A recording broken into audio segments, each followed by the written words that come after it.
morning and welcome to Morning Pulse, the pulse of Nigerian politics right here on Active Citizens. My name is Sharon Enemchuku. Joining me, as always, I have my co-host with me in person of Ifoma Oji. Good morning, how are you doing? Good morning, Sharon. How are you doing? I'm kicking. We like the fact that you're kicking. We need the energy this morning. Yes. All right, welcome to a brand new day. We're going straight to the headlines for today. First, Nigeria has woken up again to another wave of insecurity.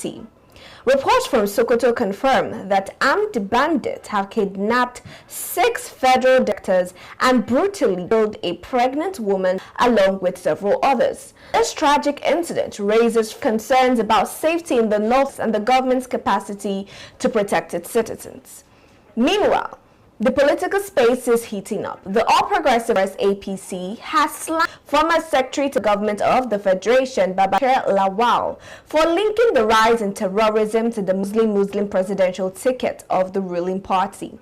The debate has reignited discussions on religion, leadership and accountability in Nigeria's fight against insecurity. Now we break down the human and political sides of these stories right here on Morning Pulse, and we are starting with this rather unfortunate incident that took place in Sokoto State, where 6 were abducted on their way to a promotional exam in Abuja, and a pregnant woman was killed in the course of this back and forth with bandits. Now I'm starting first with what they have come out to say. They have come out to complain that they have made so many attempts to ensure that for this promotional exams that it happens within the environs of these people, of the civil servants, and not going as far as to Abuja, the capital, to write such exams. And I want to just start from there first, Ifoma, and linking it to what we see happening in other sectors and in other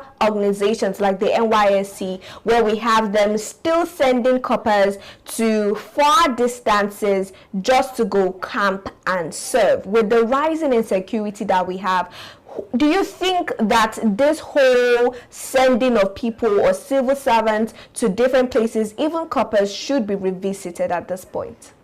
It's not even now that it should be revisited. We have a government that, like I always say, is always reactive to situations like this instead of being proactive. You already know that there is insecurity, serious insecurity in Nigeria, especially the northern states. And what you're supposed to do is more like act, fast and decisively about people that serve you, because these are civil servants in the first place. You should be able to protect their lives. Apart from the civil servants, the NYSC core members that are going to different states, irrespective of the fact that, they might actually meet their tragic end, still you deploy them to different states. It's actually sad that these bandits, they know at this point they don't reason the culture, where the tribes you're from or anything. They are just head bent on attacking, killing, and the entire rate. And it is so sad that our government have not considered or made it a priority to safeguard the people that they govern. It is actually very sad. Now I am still asking, even if there is an attack on the Christian or non-attack on the Christians, in the first place we are Nigerians. How are people comfortable with butchering the people that, apart from the fact that you are not flesh and blood, you are still calling yourself a Nigerian? When you travel outside country, they ask you, which race do you belong to? You say you are a Nigerian, and you are a Nigerian, you're killing your own people. What does that say about you? I'm not talking about the international community now. I'm talking about you as a human being. Where has our conscience gone to? Where has our human gone to? Why have we become so irrational? Why have we allowed ourselves to be infiltrated and kind of filled with a lot of, I don't know if I should call it wickedness. It is so sad to see every single time this thing is happening, every time we're discussing about it, and the government cannot do anything about it. It is so sad. It is sad to see situations like this, especially as when I would always say all eyes is actually on Nigeria, with what Donald Trump came out to say, saying that there is Christian genocide happening in northern Nigeria, and it's as though instead of battling this issue and battling this matter, we are just sitting on our hands and waiting for something to happen first. Now, with this particular issue, right, these civil servants who were traveling, and the pregnant woman that was slaughtered, which is the most inhuman thing that you would hear in a long while, being slaughtered. And when you ask the people, right, when you ask the police people there, they said that there has not been any formal complaint made. That was what we saw in the report, but they would look further into this particular matter. Now, let's talk about the presence, the security presence in these hot areas, the northern areas, Sokoto, especially that road along going to Abuja, where we've seen a lot of kidnappings happening early in the year. Now, what can we say about security presence, not even security action, the presence of the security in the first place in these hot zones in northern Nigeria? Sharon, there is no security. There is no presence of any security. The only place we see security operatives are with these officials. Those are the people that will deploy, or rather attach security to themselves to protect. God knows what they are protecting. There is no security anywhere, because if there is security anywhere, we won't be having these massive and vicious attacks on whether Christians or Muslims or anything. There is nothing like security. All right, so now there's no security presence at all. To officials, to political officials, those are the people that security exists in. But you know that it's also interesting where these bandits have been going to, or how far they have reached now. Before, we would hear of them abducting just normal civilians, people going about their day-to-day activities. Now, abducting people with this stature within the civil society, right? The civil service workers now who are working, who are directors, they have achieved a level of, status in the community or in the society at large, and them attacking these people. Do we think that over time that the morale of these bandits to even go far and beyond just abducting normal citizens or just ordinary citizens has increased because of the complacency of the present administration? Exactly. Do you know that in the news, I saw in the news, was it 2 days ago, where some of those bandits came out in the public and they were saying that we should hold our leaders accountable, that is our government, this the federal government that is enabling them to attack civilians. That is an interesting allegation. Yes, I saw it and I was appalled by that video, and I'm like, why? I don't know. I don't have the data to say that it's the presidency or rather the federal government that is doing this. But for them to come out and tell you, don't blame us, blame your government, they are the ones giving us the directive to attack. It shows that the government are fully aware of what is going on, and for the fact that these people are civil servants, they are not top officials, they are not the government, they are not the president, they are not the governors.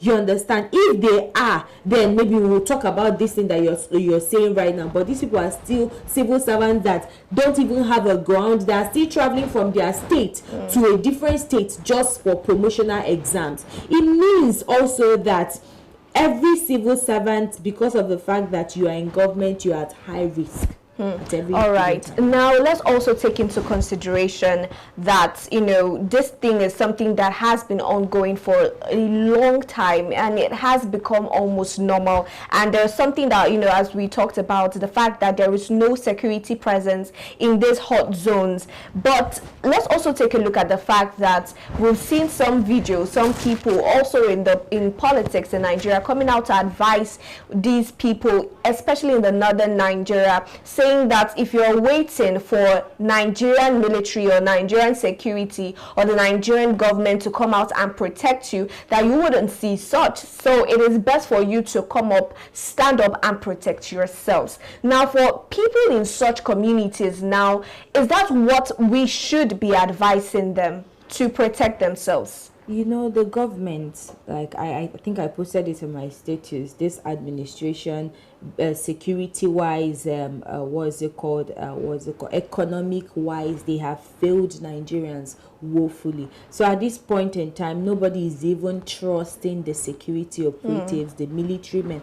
Nobody. Nigerians have lost their trust and confidence in them. So the only thing now, if you ask the average Nigerian, they will tell you, if you are a father, if you know how to protect your family and your community against attack, this vicious attack, then do so. Don't hope on the government. And it is a very scary situation where we cannot rely on the appropriate security authority to get things done or to get us protected. You know, there's something interesting that I saw while reading this particular news report, is the fact that the banditry right now, the terrorism, let's not even call them bandits because that's a very cheap name to give people who commit such atrocities. What they do, they've gone as far as becoming an organization. They already have a sort of organization that they have in place, a structure. So in that particular news report, we can see that these bandits would come into these villages